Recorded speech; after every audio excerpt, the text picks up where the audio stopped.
अस्सलाम वालेकुम। CS6 का लेक्चर नंबर 16 करना है हमने। इसमें हमने राउटिंग के बारे में पढ़ना है और वही स्विचेस के बारे में आगे कंटिन्यू हो रहा है। तो राउटिंग में सबसे पहली वो चीज़ बताता है कि एक चीज़ होती है सोर्स इंडिपेंडेंस। अब ये क्या होता है, वो कहता है कि next stop to destination does not depend on source of packet. ये शायद हमने पहले भी देखा था कि जो स्विचेस में जो राउटिंग होती है, स्विचेस में जो डाटा ट्रांसफ़र होता है, जो पैकेट्स इधर उधर किए जाते हैं, उसमें हम सिर्फ डेस्टिनेशन एड्रेस को देखते हैं, ठीक है। सोर्स को जो है वो नहीं देखा जाता, ठीक है ना। तो हमारे पास जो एड्रेस हमने जो पैकेट में देखना होता है वो जस्ट डेस्टिनेशन के देखना होता है, ठीक है। This phenomena is called source independence. इसी फिनोमेना को हम कहते हैं सोर्स इंडिपेंडेंस। क्या इसकी डेफिनेशन होगी? Next stop to destination does not depend on source of packet. ये इसकी डेफिनेशन है, ओके। अब इसके कुछ फ़ायदे हैं। सबसे पहला फ़ायदा ये कि हमारे पास जो राउटिंग है वो फास्ट एंड एफिशिएंट हो जाती है। जाहिर सी बात है, एक स्विच के पास पैकेट आया, उसने फ़ौरन से उसको विद इन लाइक सेकेंड्स आगे फॉरवर्ड कर दिया, क्योंकि उसको नहीं देखना पड़ा कि ये कहाँ से आ रहा है। उसने जस्ट ये देखना था कि इसको कहाँ पे भेजना है, तो उसने जस्ट डेस्टिनेशन एड्रेस देखा और आगे फॉरवर्ड कर दिया, ओके ओके। बिकॉज इसमें होता यह है कि packet switch need not have complete information about all के, क्योंकि इस पर होता यह है कि हमें सारी डेस्टिनेशंस की कंप्लीट इन्फॉर्मेशन रखने की हर वक्त ज़रूरत नहीं होती कि inspired it just has next stops reduces total information and increases dynamic robustness. इसका मतलब ये है कि इसमें बजाय इसके कि जो स्विचेस के बेसिकली टेबल होते हैं ना, राउटिंग टेबल, उसमें हर डेस्टिनेशन का एड्रेस नहीं होता, उसमें जस्ट नेक्स्ट स्टॉप होता है। नेक्स्ट स्टॉप का मतलब यह है कि वो अगले जो उससे अगला जो स्विच है उसका एड्रेस उसके पास होता है, बस, ओके। विच इससे क्या हमें मिलती है कि एक तो इन्फॉर्मेशन हमारी जो है वो कम हमें स्टोर करनी पड़ती है स्विचेस में, और इससे हमारी डायनामिक रोबस्टनेस जो है वो इंक्रीज होती है, okay. The network can continue to function even if topology changes without notifying entire network. अब चूंकि हम सिर्फ डेस्टिनेशन को देख रहे हैं, इस वजह से अगर कहीं पे जस्ट किसी वजह से हमारी नेटवर्क की टोपोलॉजी है वो चेंज भी हो जाती है फिजिकली के, तो फिर भी उससे कोई फ़र्क नहीं पड़ेगा, क्योंकि डेस्टिनेशन हमारी सेम ही रहेगी। अब फॉर एग्जांपल इसको यूँ समझते हैं कि अगर एक कंप्यूटर ए ने डाटा भेजा था, ठीक है, कंप्यूटर सी को, ठीक है, तो अब टोपोलॉजी चेंज होती है, कंप्यूटर सी जिधर भी है उसको हम डाटा भेज सकते हैं, लेकिन हो सकता है कंप्यूटर ए की जगह चेंज हो गई हो या वट एवर समर, तो हमें हो सकता है दोबारा देखना पड़ेगा कि कंप्यूटर ए किधर है, सोर्स किधर है, एंड ऑल ऑफ दैट। तो हमें सोर्स नहीं देखना, हमें जस्ट जो है वो डेस्टिनेशन देखनी है, ओके। अब हायरार्किकल एड्रेसिंग क्या होती है? तो इसमें जस्ट ये आपको नेक्स्ट स्टॉप्स के बारे में बताएगा और इन चीज़ों के बारे में। तो सबसे पहले राउटिंग की डेफिनेशन है, the process of forwarding the packets of information is called routing. बहुत ही सिंपल कि सिंपल इन्फॉर्मेशन के जो पैकेट्स हैं उनको फॉरवर्ड करने की प्रोसेस को हम क्या कहते हैं? राउटिंग कहते हैं। The information about destination is kept in routing table, ठीक है, जहाँ पे डाटा भेजा जा रहे होते हैं उस की इन्फॉर्मेशन यानी डेस्टिनेशन की राउटिंग टेबल में रखी जाती है। Note that many entries have same next stop. कहता है कि बहुत सारी जो एंट्रीज़ हैं, बहुत सारे जो कंप्यूटर्स हैं, उनकी जो है वो नेक्स्ट स्टॉप क्या होते हैं? सेम होते हैं, ठीक है।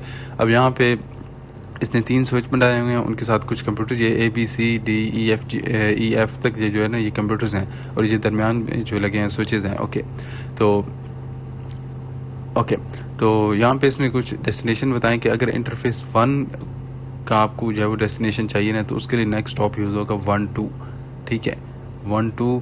इसका मतलब ये है कि जो ये है आपका स्विच नंबर 1, ठीक है, और स्विच नंबर 2, इनके दरमियान जो कनेक्शन है ना, ठीक है, इंटरफेस 1, ये जो केबल है, ये वाली जो केबल है, ठीक है, इसकी अगर आपने इसकी इन्फॉर्मेशन निकालनी कि इसकी क्या डिटेल्स हैं, तो वो उसको हम बोलें कि 1 2, मतलब ये 1 और 2 को कनेक्ट करती है, बस। इस ये जो नेक्स्ट स्टॉप होता है ना, इसका सिंपल ये मतलब होता है कि ये पहले वाली चीज़ को दूसरी, ये जो कॉमा के बाद दूसरा नंबर है ना, तो पहले नंबर को दूसरे से कनेक्ट करते हैं। ये सारे बाकी जो हैं लिंक्स इसी तरीके से इसने बताए हुए हैं, ओके।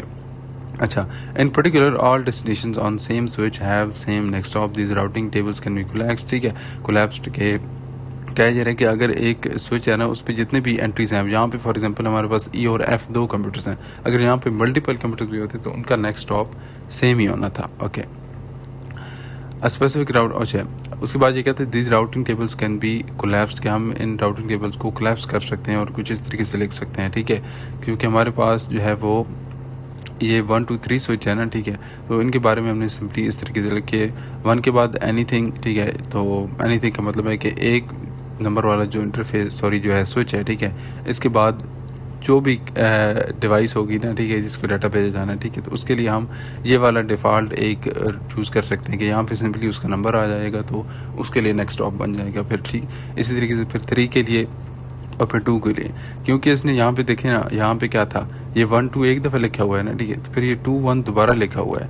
इस तरीके से यहाँ पे एक और भी ये 1 5 ओके और नहीं है, लेकिन ये एक ही मतलब था, इसका डुप्लीकेट था। तो इस तरीके से ये हमें डुप्लीकेट्स और एक्स्ट्रा इन्फॉर्मेशन से बचाता है अगर हम ये इसको कोलैप्स कर दें। ओके, राउटिंग इन वैन। अब हम चूँकि वैन के बारे में पढ़ रहे थे, उसमें स्पेसिफिकली देखेंगे कि राउटिंग कैसे होती है। कहते हैं as there will be more computers there will be more traffic. हाँ जी, अगर कंप्यूटर्स ज़्यादा होंगे तो ट्रैफिक भी, इंफॉर्मेशन की जो है वो ज़्यादा होगी, मतलब इंफॉर्मेशन भी ज़्यादा फॉरवर्ड की जाएगी। We can add capacity to वैन by adding more links and packet switches. हम क्या कर सकते हैं, वैन जो है उसकी कैपेसिटी को इंक्रीज़ कर सकते हैं, बढ़ा सकते हैं बाय एडिंग मोर लिंक्स, मतलब कि और ज़्यादा तारें लगा के और ज़्यादा स्विचेस ऐड करके, स्विचेस और तारें ज़्यादा ऐड करके हम उसकी कैपेसिटी को क्या कर सकते हैं, बढ़ा सकते हैं। Packet switches need not have computer attach. ये पता नहीं इन्होंने बीच में क्यों जो है मिसिंग की हुई, नीड नॉट टू हैव होना चाहिए था, और ऊपर भी एक हैव को होव लिखा हुआ था। पता नहीं ये इन्होंने टाइपोस बहुत किए हैं इसमें 610 के मॉड्यूल इसमें हैंडआउट्स में। खैर, पैकेट स्विच लाजमी नहीं है कि हर पैकेट स्विच के साथ कंप्यूटर अटैच हो, यानी ये भी नहीं कि फॉर एग्जांपल अगर यहाँ पे देखें, ठीक है, तो हमारे पास 3 जो स्विच हैं 1 2 3, इनके साथ तो यहाँ पे ये कंप्यूटर कनेक्ट हैं, लेकिन हो सकता है कि यहाँ पे एक सेंटर में एक स्विच हो, ठीक है, जिस तरीके से इस तरीके से जो बाकियों से कनेक्ट हो, ठीक है, तो इस स्विच के साथ अब कोई भी कंप्यूटर जो है वो कनेक्ट नहीं है, तो लाजमी नहीं कि हर स्विच के साथ कंप्यूटर कनेक्ट हो। अच्छा, अब इस कनेक्टिविटी की बेस पे इनको 2 कैटेगरीज में डिवाइड किया जाता है। एक होती है इंटीरियर स्विचेस, ठीक है, इंटीरियर ये होते हैं कि जिनके साथ कंप्यूटर कोई अटैच नहीं होता, ठीक है, उनको इंटीरियर स्विच कह देते हैं। जैसे यहाँ पे मैंने ड्रा किया था ना, यहाँ पे फॉर एग्जांपल यहाँ पे एक स्विच, ठीक है, ये जस्ट स्विचेस से कनेक्ट है, ठीक है, इस तरीके से कुछ, तो अब इस स्विच को हम क्या कहेंगे, इंटीरियर स्विच। ओके, तो उसके बाद जो एक्सटीरियर स्विच है वो इसका उल्टा होगा कि जिसके साथ कंप्यूटर कनेक्ट होंगे उसको हम एक्सटीरियर स्विच कह देते हैं, ठीक है। तो ये तो सिंपल थे।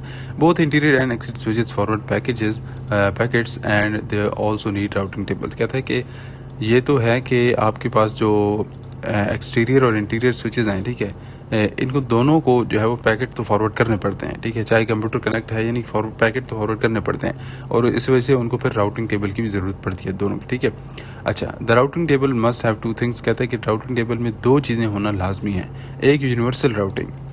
यूनिवर्सल राउटिंग का मतलब यह है कि it should have next of for each possible. एक तो हमारे पास जितने भी आगे उससे कनेक्शन जा रहे हैं एक स्विच से, ठीक है, जितने भी कनेक्शन जा रहे हैं उन सब की डेस्टिनेशन के जो एड्रेस हमारे पास नेक्स्ट हॉप होंगे, एड्रेस नहीं नेक्स्ट हॉप होंगे। ओके, नेक्स्ट हॉप आपने देखा था ना ऊपर जैसे हमने टेबल में कि उसमें सिर्फ एक फर्स्ट नंबर जो रिप्रेजेंट करता है कि कहाँ से कनेक्शन शुरू हो रहा है, और सेकंड नंबर रिप्रेजेंट करता है कि कहाँ पे कनेक्शन जा रहा है, बस दैट्स इट, उसमें ये होता है। Okay, alright. अच्छा, एक तो यूनिवर्सल राउटिंग होगी, उसके बाद ऑप्टिमल राउट्स होंगे। ऑप्टिमल राउट्स ये होते हैं कि एक सोर्स से लेकर डेस्टिनेशन तक जो शॉर्टेस्ट पाथ है, सॉरी सोर्स से डेस्टिनेशन तो नहीं कह सकते, एक स्विच से डेस्टिनेशन तक, ठीक है ना, क्योंकि हम किसी भी स्विच पे एट टाइम हो सकते हैं, तो उस स्विच से डेस्टिनेशन तक जो शॉर्टेस्ट पाथ है, ठीक है। अब फॉर एग्जांपल अगर हम ऊपर वाली इसमें डायग्राम में जाएं, ठीक है, और यहाँ पे एक स्विच है हमारे पास, लेट्स से लाइक दिस, ठीक है, ये स्विच नंबर 1 जो है इससे भी कनेक्ट है, और ये देन स्विच इससे कनेक्ट, सो हम स्विच 4 कह देते हैं फॉर एग्जांपल, और ये स्विच इस तरीके से इससे भी कनेक्ट है। अब अगर 1 ने, ठीक है, ये एक कंप्यूटर ने, ठीक है, डाटा भेजना है इस F को, ठीक है, तो अब इसके पास 2 पाथ्स बन रहे हैं ना, ये स्विच 1 स्विच 4 के थ्रू होके भी स्विच 2 के पास डाटा आ सकता है, और स्विच 1 डायरेक्ट भी स्विच 2 के पास आ सकता है। तो जो है अब इसको कौन सा पाथ जो है चूज़ करेगा, जो शॉर्टेस्ट होगा, मतलब जो डायरेक्ट 1 से 2 तक पाथ है ना, इसी को चूज़, यानी इंटरफेस 1 को जो है वो यूज़ करेगा। तो ये बात कर रहा है कि 2 चीज़ें होनी चाहिए, एक यूनिवर्सल राउटिंग होनी चाहिए और दूसरी ऑप्टिमल राउटिंग होनी चाहिए।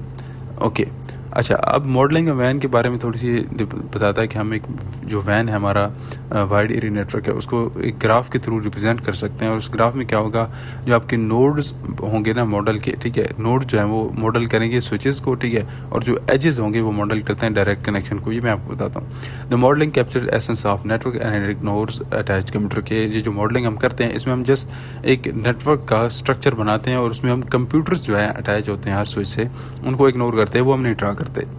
तो हम जस्ट स्विचेस बनाएंगे और उनके जो कनेक्शंस होंगे उनको बनाएंगे। ओके, तो यहाँ पे एक इन्होंने देखा है कि फॉर एग्जांपल अगर आपके पास एक वाइड एरिया नेटवर्क है, ठीक है, ये वाला ये एक्चुअल नेटवर्क है, तो इसकी डायग्राम कैसे बनेगी, वो कुछ यूँ बनेगी, ठीक है, कि आपने स्विच 1 को इस तरीके से नोड 1 से रिप्रेजेंट कर दिया, ठीक है, बाकी तीनों को भी इस तरीके से रिप्रेजेंट किया और इनका जो डायरेक्ट कनेक्शन था उसको सिंपल लाइन से शो कर दिया बस।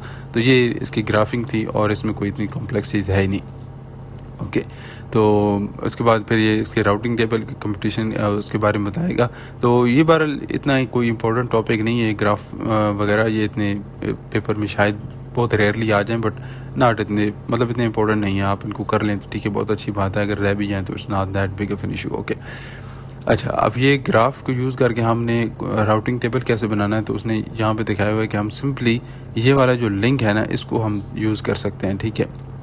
अब यहाँ पे गौर से देखिएगा, ये हमारा लिंक है जिसको हमने मतलब as a next stop use कर सकते हैं, ठीक है, क्योंकि अगर हम देखें कि जो 1 है, स्विच नंबर 1 जो है, इसका कनेक्शन बाकियों से सिर्फ इसी लिंक के थ्रू है, राइट। तो इसने चाहे 3 को डाटा भेजना है या 4 को डाटा भेजना है या 2 को भेजना है या 4 को भेजना है या 3 को भेजना है, तो इसके पास ये जो पाथ है ये जस्ट एक ही है, ठीक है।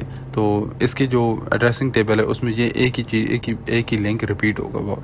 तो अगर हम यहाँ पे नोड 1 में देखें तो नोड 1 में ये 131313 रिपीट हो रहा है, कि मतलब इसने अगर 2 को डाटा भेजना है तो भी 13 वाला लिंक यूज़ करेगा, 3 को भेजना है तो भी 13 वाला, 4 को भेजना है तो भी 13 वाला लिंक यूज़ करेगा। ओके, इसी तरीके से बाकी नोड 2 3 4 के भी कनेक्शन दिखाएंगे। ये सिंपली ये वाली जो लाइंस है ना, दीज लाइंस ये जो इनको कनेक्ट कर रही हैं बेसिकली, ये जो 4 लाइन इन्हीं के बारे में लिखा। अब 2 होगा तो उसमें 2 4 होगा, 2 3 होगा, और अगर यानी 1 को डाटा भेजना है तो भी फिर 2 3 होगा। जैसे अगर हम देखें तो ये देखें 2 3 और 2 4। फिर इस तरीके से 3 की भी डेस्टिनेशन बताई है, ठीक है। तो 3 किन किन से कनेक्ट है उनके बारे में लिखती है, और 4 की भी सिमिलर इसी तरीके से। अच्छा, यहाँ पे एक चीज़ आपने नोट की होगी कि अगर डेस्टिनेशन वो खुद सोच है, ठीक है, तो उसके बारे में कोई हॉप नहीं होता नेक्स्ट स्टॉप, ठीक है, क्योंकि उसने ज़ाहिर सी बात है क्या ही मतलब करना है, वो जस्ट पोर्ट देखेगा ना।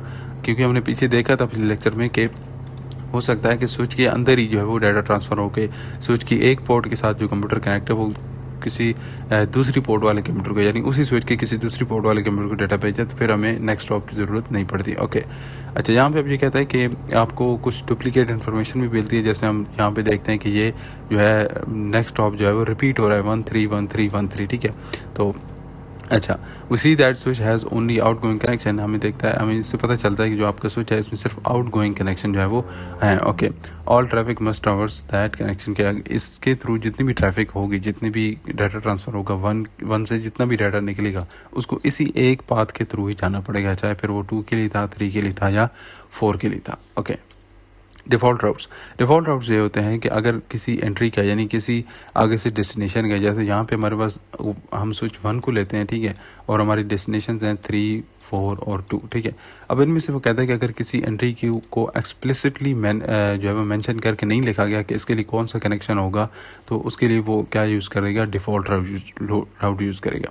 डिफ़ॉल्ट राउट्स और 4 नोड्स, ठीक है, इतने यहाँ पे डिफ़ॉल्ट राउट सिखाए हुए, ठीक है। जैसे यहाँ पे आप देखें 1 के लिए तो जो कि कोई नेक्स्ट स्टॉप नहीं थी तो खाली छोड़ दिया, बाकी जो 3 थे उसको एक्सप्लिसिटली लिखने की बजाय, यानी एक एक को लिखने 2 3 4 लिखने की बजाय इसने स्टार लगा दिया, यानी स्टार मुराद है कि ये डिफ़ॉल्ट राउट है। तो और उसके आगे उसने 1 3 लिख दिया, क्योंकि इसमें जो हमारा नोड नंबर 1 था उसमें कनेक्शन था ये एक यही। तो अब जितनी भी ट्रैफिक होगी, ठीक है, वो ऑटोमेटिकली यही राउट यूज़ करेगी। फिर इस तरीके से जो नोड 2 है उसमें भी जो अगर कोई चीज़ रिपीट हो रही थी तो उसने चेंज करके डिफ़ॉल्ट राउट बना दिया, ठीक है। अब 3 में कोई डिफ़ॉल्ट राउट नहीं है, और 4 में भी फिर अगेन वही 4 3 जो था ये इसको डिफ़ॉल्ट राउट में, क्योंकि 4 ने अगर 3 को डाटा भेजना है तो भी ये राउट यूज़ होगा, और 4 ने अगर 1 को डाटा भेजना है तो भी ये राउट यूज़ होगा, क्योंकि जो 1 के साथ 4 जो है वो डायरेक्टली कनेक्ट नहीं है। And that's it.